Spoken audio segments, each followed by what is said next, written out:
দুদিন 2-3 দিন এই শাঁখাগুলোকে ভিজিয়ে রেখে দিয়েছি। কি কি দিয়ে চলুন দেখাই। এই যে দেখেছেন ভিমবার সাবান দিয়ে, আর এই যে ভিনিগার দিয়ে, বুঝেছেন? হাতে যদি শাঁখা না থাকে না, হাতগুলো কেরম ফাঁকা ফাঁকা লাগে। তো প্রচুর নোংরা হয়েছে, এই দেখুন, দেখতেই পাচ্ছেন। কারণ এই যে জনতায় আমি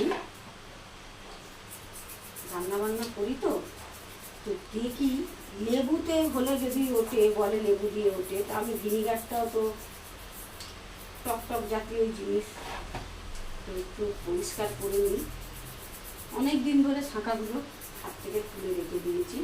আর বাইরে দারুণ বৃষ্টি হচ্ছে, হঠাৎ বৃষ্টি এলো, বৃষ্টি পড়ছে,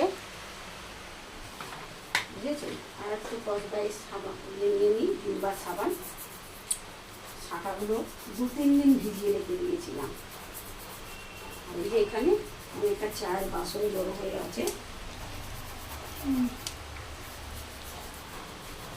প্রায় 12টা বাজতে যায় দুপুর। তো শুভ দুপুর বন্ধুরা। দেখি এই টেকনিকটা ট্রাই করে দেখি, পরিষ্কার করে আসছি, আমার সাথে শেয়ার করছি।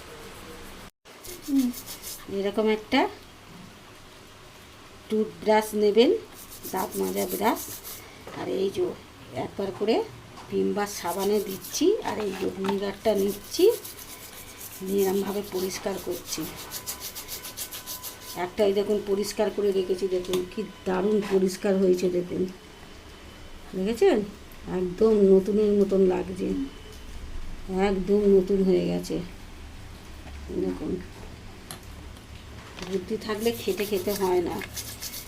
দাঁড়ান, এটাকেও পরিষ্কার করে দেখাচ্ছি।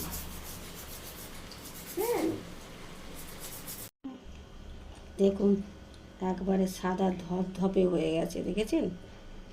দেখুন সব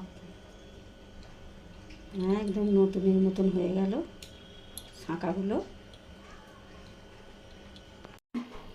দেখেছেন? যতই হাতে রুলি থাকুক না কেন, শাঁখা না থাকলে হাতটা ফাঁকা ফাঁকা লাগে। শাঁখা পড়লে দেখুন হাতটা কত সুন্দর লাগে। ভিডিওটা